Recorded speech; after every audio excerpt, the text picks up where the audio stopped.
chapter 6 and chapter 30.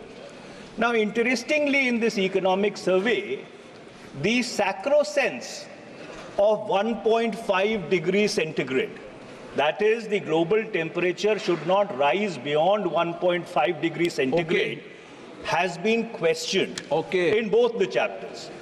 Now, this is extremely significant. My question to the minister is, does the government agree with the assertion which has been made in the economic survey? And if the government agrees with the assertion which has been made in the economic survey, it disrupts a large number of the global consensuses which have held the field and triggered the CBDRs and the national voluntary contributions.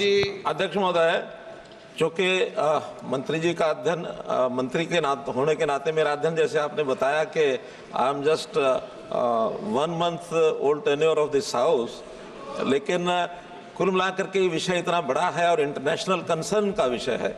ठीक 1992 या 1997 से concern बढ़ता लगा रहा है। हमने भी world community के सामने कुछ कमिटमेंट्स किए हैं और उस कमिटमेंट में हमने जो एमिशन के कमिटमेंट किए हैं कि 2005 का जो कमिटमेंट यानी जो एमिशन थे कार्बन एमिशन, उसको हम will reduce it up to 33 to 35%, ये हमारा कमिटमेंट था।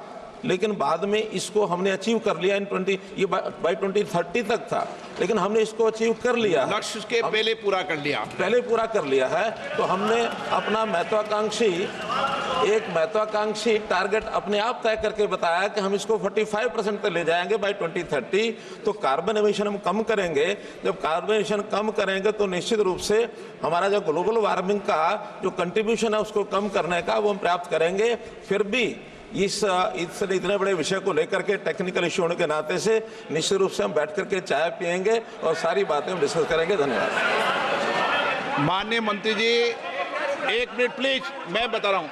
माननीय मंत्री जी कभी भी प्रश्नकाल में ये नहीं कि चाय पी के जवाब देंगे। जो जवाब आपने दे दिया वो ठीक है, चाय पी के जवाब नहीं।